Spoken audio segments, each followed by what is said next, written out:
Next up, we have Emma Jenkin. You good for the PowerPoint? Her talk title is Pretty Old Buildings. Emma loves all things art, heritage, social media, architecture, culture, baking, biking, and nerdy.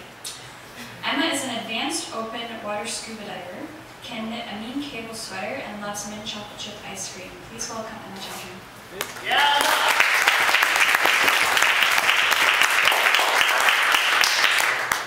Also, I'm indeed Emma on Twitter. So when I was at school for art history, I was very jealous. I would see these pictures of cathedrals and mansions and think, why do I live here and not over there? It must be so great to walk down the street and be surrounded by these pretty old buildings. And as soon as I have come around, I've realized that actually Toronto is full of stunning and important architectural history, and you don't even have to look very far to find it. Take 205 Yonge Street, for example. It's a couple doors down that way. Ooh. Yes, ooh. If you've seen it before, I'm sure you're curious about it, and if you haven't yet, definitely pop by after tonight.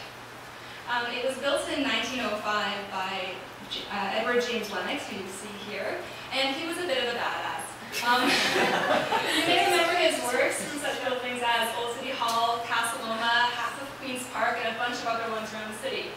And when the councillors refused to let him sign Old City Hall as his building, he hid the words E.J. Lennox, architect, AD 1898, in amongst the carvings, and based some of the gargoyles on those councillors.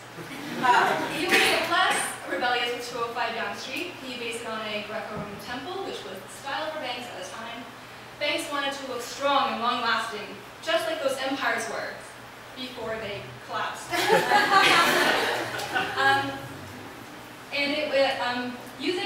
Using the style not only made the bank look long, strong and long-lasting, but it tied it to an architectural tradition with examples all across the world and all throughout the centuries.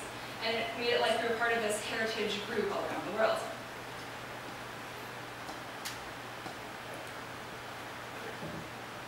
The building has been empty for some time now. It used to belong to the city and province's heritage groups, and afterwards a lovely Irish gentleman took over, which explains the Irish flag over the doorway. Toronto does not, nor has it ever had an Irish embassy, unless you count the pub by the same name further downtown. And last I heard, it's still looking for someone to lease it, so save up your pennies, because it's still up for grabs. So clearly there's at least one example of a beautiful old building in Toronto, and I don't think I have to convince you too hard that there are a bunch of examples all across the city. And there used to be a heck of a lot more. Isn't it lovely? It was part of Rebecca's ad. Anyway, here we go, some other great examples of Toronto heritage buildings, none of which survived this date. I know, it's really sad. And yes, the city does need to develop and modernize. I mean, technologies advance and populations grow, and sometimes buildings need to make way for new ones. But they don't always. And the idea of adaptively reusing a space, keeping some of the original building as part of the new design, is not common enough an idea. There's an idea that old buildings are bad and a drag on society. They're not eco-friendly enough and they're too costly to maintain. But study after study shows that incorporating an original building is actually more cost-effective, more eco-friendly, and can create as many or more jobs as knocking it down and starting from scratch. And the laws we have in place to protect our buildings are not strong enough. In November, Chris and Wong Tam submitted a proposal to protect this building here on Wellesley Street. In December, a development company submitted a proposal to knock it down. And in January, the building was gone. So, what do I want you to do with this information? And it doesn't have to be a lot. I mean, find out maybe about your neighborhood heritage preservation group. I mean, there are tons of them.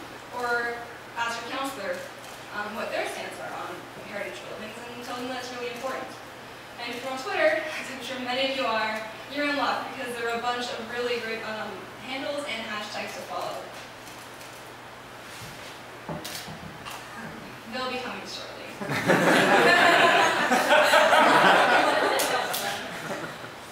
So really, if you're out on the street, I'm just going to go on. Tweet a picture honestly of any building you like. Send it to any of these lovely people, any of these great hashtags, and you'll be pleasantly surprised with how enthusiastic other people are in the community that are happy to share in your curiosity.